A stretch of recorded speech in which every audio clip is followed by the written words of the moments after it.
Another survey, this time from the OCTA Research Group, shows Ferdinand Marcos Jr. as the front-runner in the presidential race.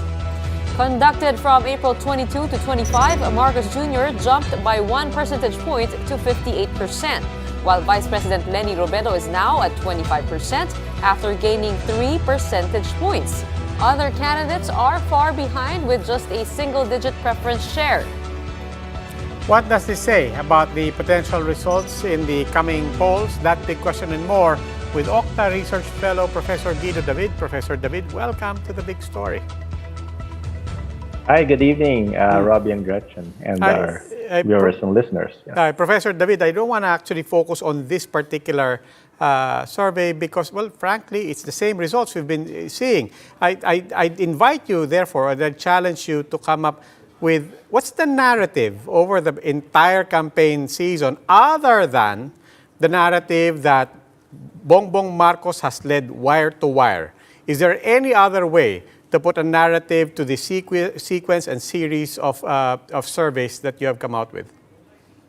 Well, Robbie, I can't dispute that narrative because it's a big contrast to the narrative we saw in 2016 when, there were several sports and lead changes during the 2016 campaign. The early front runner faded, and then there was a middle front runner, and then there was a late surge by PRD later, eventually winning the presidency. Dito, it has been wire to wire, and we cannot, it's difficult to dispute the narrative, even for his vice presidential candidate.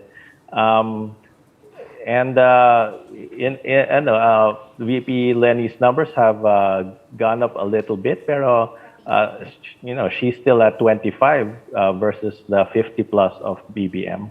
Okay, then it's always been more interesting in a way to try to parse through why that is. One of the early bettings and early, of course, strategies was that regional votes and regionalism, for that matter, will play a crucial role. When you dive deeper into the numbers, does that hold? The whole equation of North plus South will make for BBM and Bicol will go for Leni Robredo? Or is there any surprises whether when it comes to breaking it down per region or demographics?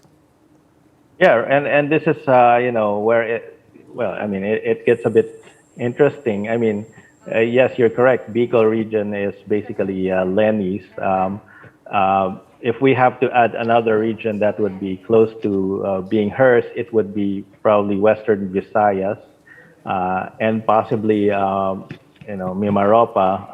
Mimaropa is kind of closed in. But most of the other regions are actually BBMs. Solid North, Region 1 and Region 2. Region 3, it favors BBM. Same thing with Region 4A.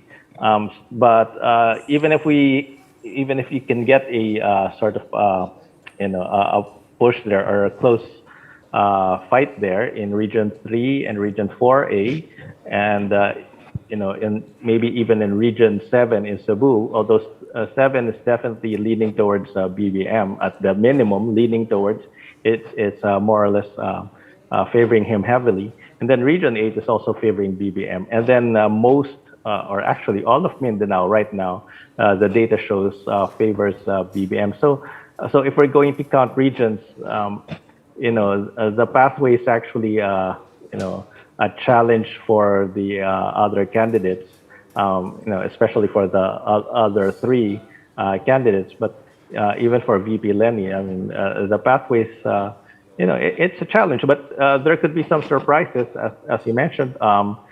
She could pull closer, let's say, in Calabarzon and Central Luzon, if she pulls close also in Cebu and makes a late push in Mindanao. Perhaps it could get more interesting than what we're seeing right now.